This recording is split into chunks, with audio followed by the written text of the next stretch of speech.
À l'arrivée du premier F-16 occidental en Ukraine en août 2024, beaucoup l'ont vu comme un atout décisif dans la guerre.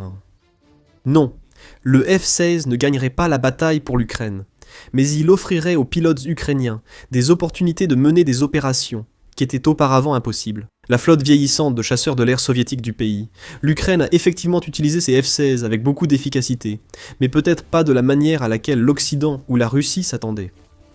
Les tactiques aériennes occidentales classiques échouent sur le champ de bataille ukrainien, forçant l'Ukraine à s'adapter une fois de plus face aux forces de Vladimir Poutine.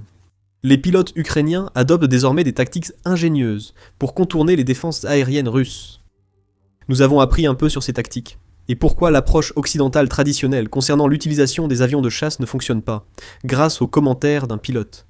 Dans une vidéo récente, publiée par l'armée de l'air ukrainienne.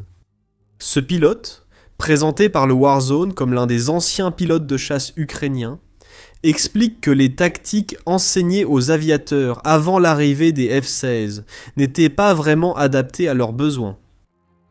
Après notre retour au pays, nous avons été confrontés à la réalité, a déclaré le pilote, avant d'ajouter. Les tactiques qu'on nous a enseignées n'étaient pas entièrement adaptées à la guerre que nous menons. Cette guerre est fondamentalement différente. Cela peut sembler étrange au premier abord.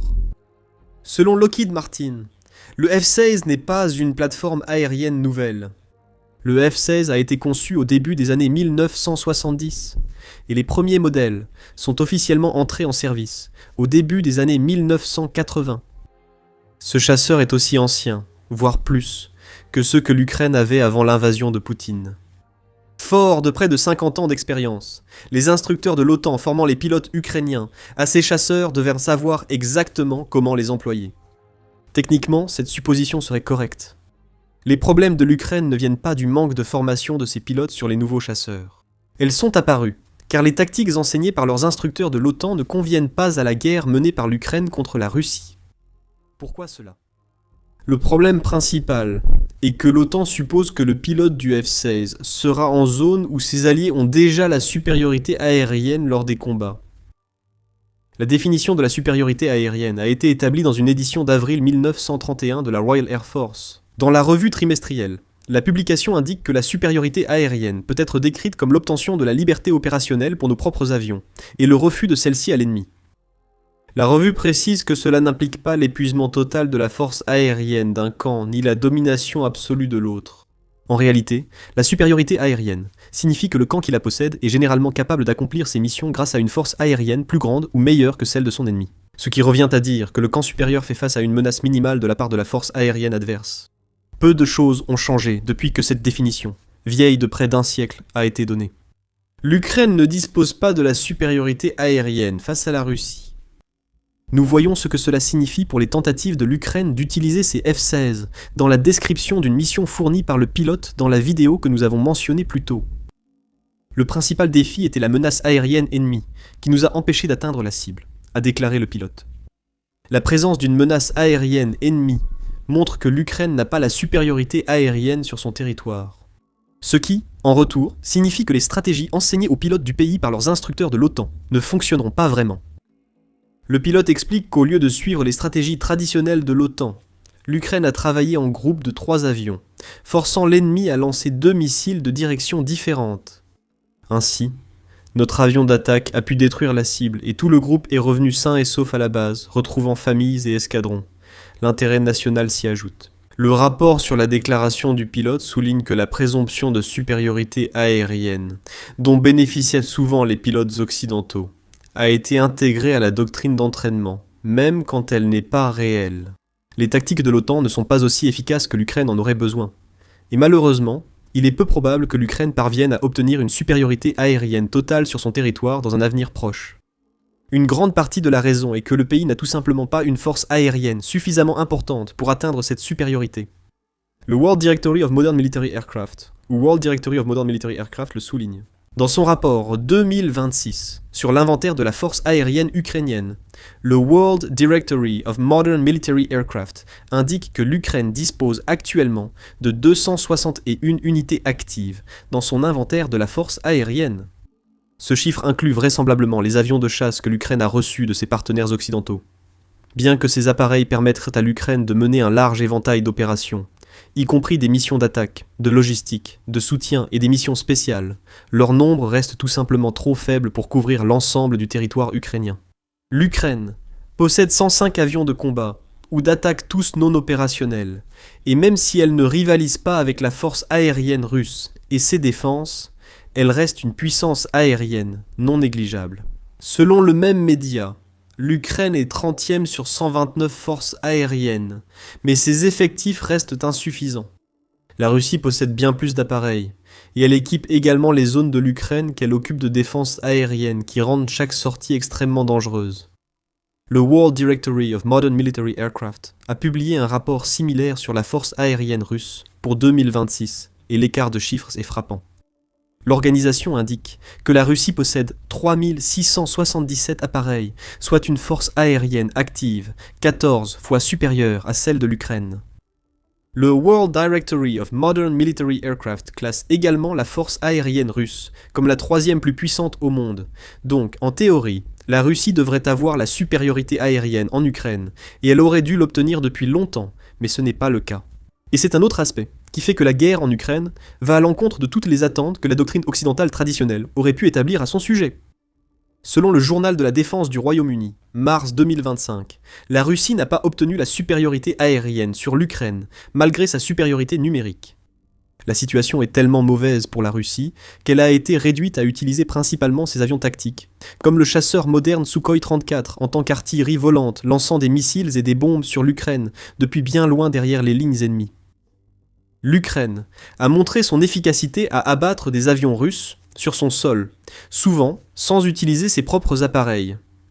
D'après le ministère des Finances ukrainien, la Russie a perdu 434 avions, 347 hélicoptères et 1269 unités de défense antiaérienne depuis le début de l'invasion de Vladimir Poutine. Cela aurait aidé la Russie à établir sa propre supériorité aérienne. Mais au final, nous nous retrouvons avec une guerre dans laquelle aucun des deux camps ne possède la supériorité aérienne que l'on aurait pu supposer. La Russie n'a pas profité de sa supériorité numérique, préférant désormais éloigner ses avions des forces ukrainiennes. L'Ukraine n'a pas pu obtenir la supériorité aérienne requise par l'entraînement OTAN sur F-16, faute d'avions suffisants et face aux fortes défenses aériennes russes.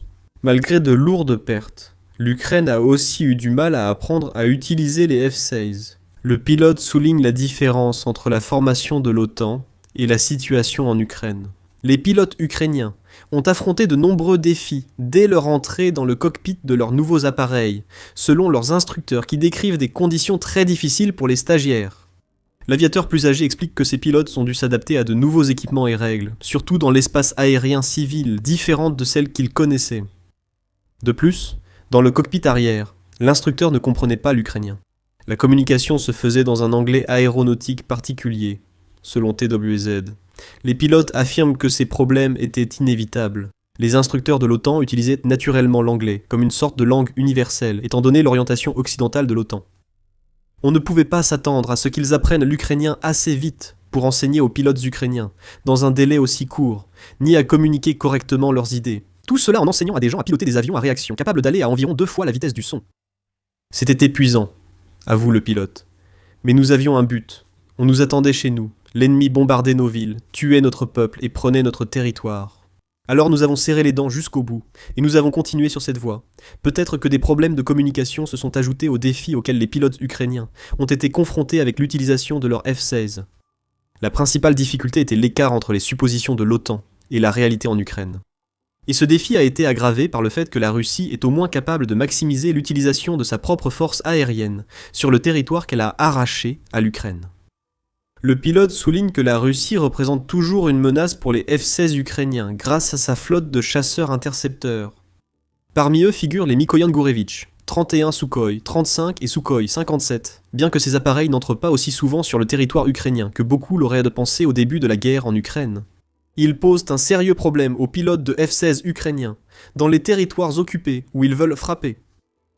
Ils peuvent rester en zone de combat en altitude et attendre nos groupes, alors que nous n'avons pas cette possibilité, dit le pilote.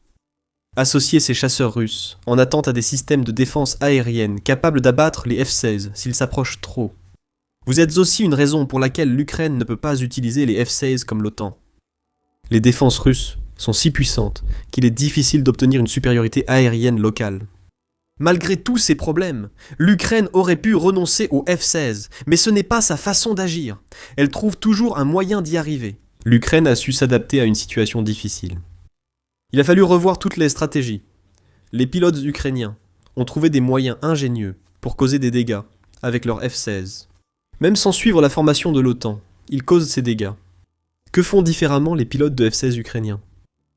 Le vol à basse altitude est central dans leur nouvelle stratégie. Pour revenir sur les propos du pilote concernant la capacité de la Russie à garder ses avions en veille à haute altitude en Ukraine occupée. Le pilote précise que les défenses aériennes russes restent dangereuses, même si un pilote ukrainien échappe aux avions russes, car les missiles solaires restent une menace. Voler plus bas est souvent la solution, car cela rend beaucoup plus difficile pour les radars de défense aérienne russes d'identifier les F-16 entrants, et complique également la tâche des systèmes de guidage de missiles pour verrouiller et suivre leurs avions en vol. The Military Show explique que ces difficultés résultent de plusieurs facteurs. Le bruit de fond créé en volant près du sol peut perturber les systèmes sur lesquels la Russie compte pour identifier les F-16 entrants. Dans certains cas, voler près du sol bloque également le type de signaux radar clairs qui permettent de suivre des cibles aériennes lorsque celles-ci se trouvent en plein ciel. Voler à basse altitude comporte des risques, une seule erreur pouvant provoquer un crash. De plus, le vol à basse altitude n'est pas une méthode parfaite pour éviter les défenses aériennes russes, comme le souligne le pilote. Et nous devons également utiliser des tactiques de manœuvre lorsque des avions ennemis nous attaquent, nous verrouillent et lancent des missiles RR sur nos appareils. Mais malgré cela, avec ces capacités limitées, nous accomplissons la mission. Nous savons que nous prenons un risque, mais la stratégie fonctionne généralement. Les pilotes de F-16 ukrainiens pourraient s'inspirer du succès des opérateurs de drones face aux défenses aériennes russes. En mai 2023, le Single Euro Payments Area a publié un article mentionnant une récente attaque de drones contre Moscou. L'Ukraine n'a pas été confirmée comme l'attaquant, bien que cela soit probable. Moscou a identifié deux faiblesses des défenses aériennes russes contre les drones. Leur vol à basse vitesse et altitude complique leur interception à distance, selon le SIPA. Désormais, l'Ukraine semble utiliser l'avantage dont bénéficient ces drones, pour permettre à ces F-16 de se rendre là où ils doivent aller. Même hors de portée des radars russes, cette stratégie n'est pas parfaite. Les drones ont une signature radar bien plus faible que les avions de chasse volant bas, en raison de leur fabrication à partir de matériaux comme le plastique et de leur propulsion par de petits moteurs qui dégagent une signature thermique minimale, explique SIPA. De plus, ils sont plus faciles à manœuvrer pour éviter les missiles. Le vol à basse altitude demeure une faiblesse connue de la défense aérienne russe, dont l'Ukraine profite de plus en plus avec ses F-16. Chaque déploiement de F-16 ukrainiens n'oblige pas les pilotes du pays à éviter la défense aérienne russe. Dans certains cas, ces pilotes recherchent activement les missiles russes. L'Ukraine utilise aussi une tactique notable. Ces F-16 volent souvent en formation avec de plus grands groupes.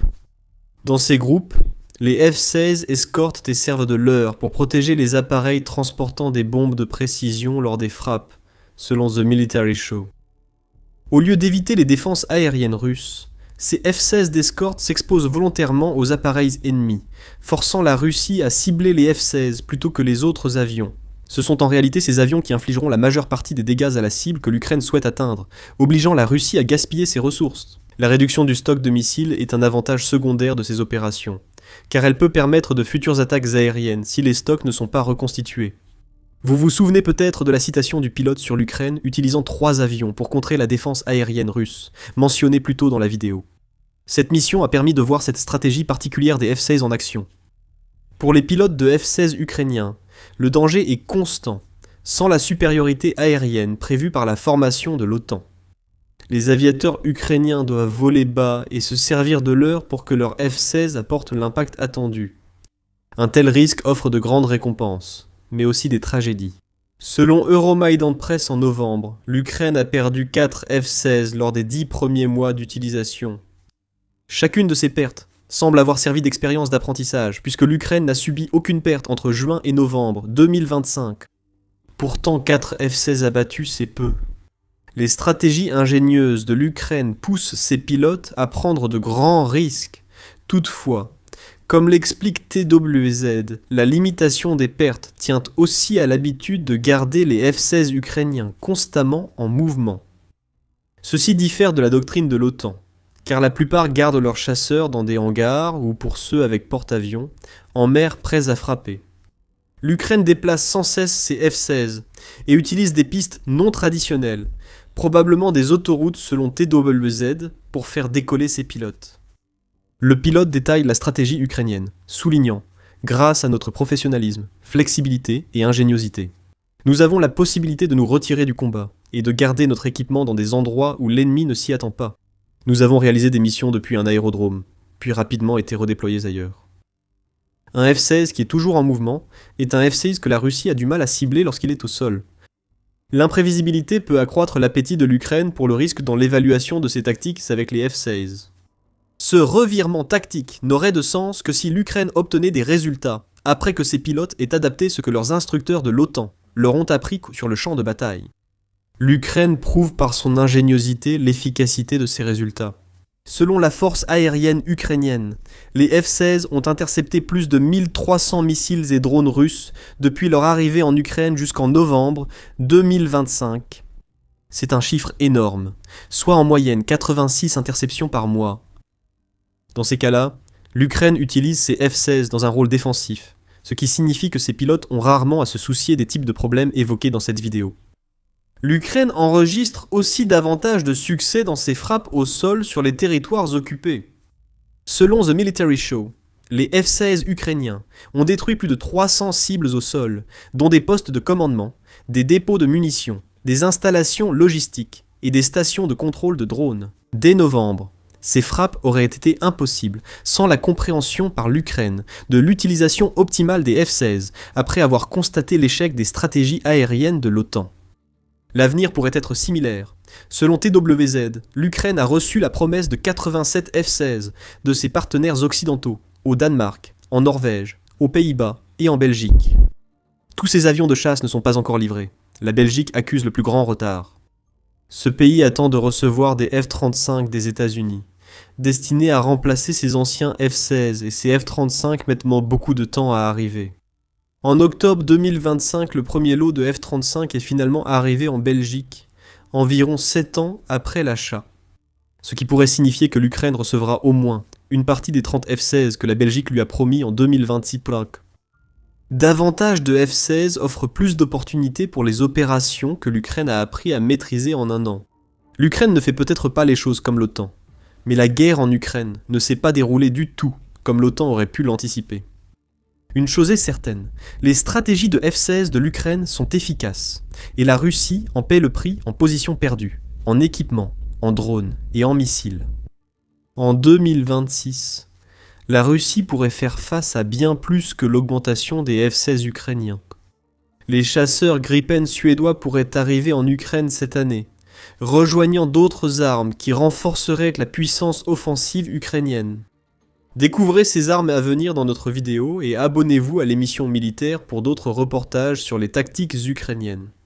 Merci de votre attention.